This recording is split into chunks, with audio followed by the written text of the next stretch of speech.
Hello மக்களே, welcome to my channel. வீடியோக்குள்ளே போகிறதுக்கு முன்னாடி நம்ம சேனல் மறக்காமல் சப்ஸ்கிரைப் பண்ணிக்கோங்க ஃப்ரெண்ட்ஸ். ஆஸ்கார் நாயகன் ஏ ரஹ்மான் சார் பற்றி தான் இன்றைக்கி நம்ம இந்த வீடியோ ஃபுல்லாக பார்க்க போகிறோம்.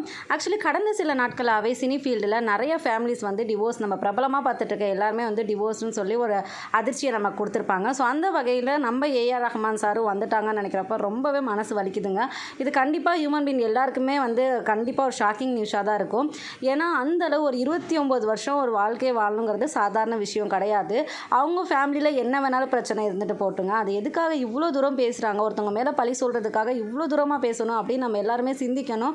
கண்டிப்பாக வந்து அவங்க தப்பு பண்ணியிருக்க மாட்டாங்க. அப்படியே இருந்தால் கூட அது அவங்களோட பர்சனலான விஷயம். அதில் மக்களாகிய நம்ம புரிஞ்சுக்கிட்டு அதில் இந்த அளவு வந்து நம்ம ஸ்ப்ரெட் பண்ணக்கூடாது. ஒரு ரூமர்ஸை வந்து இவ்வளோ தூரம் வந்து ஸ்ப்ரெட் பண்ணவே கூடாது. அவங்க மனசு அது எந்த அளவு ஹர்ட் பண்ணுங்கிறத நம்ம புரிஞ்சுக்கணும். ஏன்னா நம்ம எல்லாருக்குமே தெரியும் ஒரு குடும்பம்னா என்ன மாதிரி பிரச்சனைகள், ஒரு சின்ன சண்டை வந்தால் கூட அது எவ்வளோ பெருசாக வெடிக்கும் அப்படின்னு சொல்லிட்டு.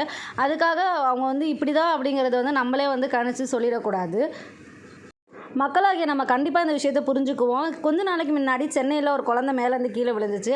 அந்த அம்மாவை பற்றி அப்படியே மாறி மாறி பேசி கடுமையான ஒரு டிப்ரெஷனுக்கே அவங்க போயிட்டாங்க. கடைசியில் அந்த குழந்தைக்கு இன்றைக்கி அம்மா கிடையாது. அந்த குழந்தையோட நிலைமையை பற்றி நம்ம யாராவது யோசிச்சு பார்க்குறோமா? கிடையாது. ஏன்னா நம்ம பேசிட்டோம், முடிஞ்சு.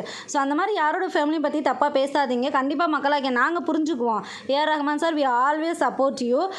ஒரே பொய்யை 100 பேர் சொன்னாலும் அது வந்து உண்மையாயிடாது. ஸோ அந்த மாதிரி தான் ஏஆர் ரஹ்மான் சார் விஷயத்துலேயே நடந்துகிட்ருக்கு.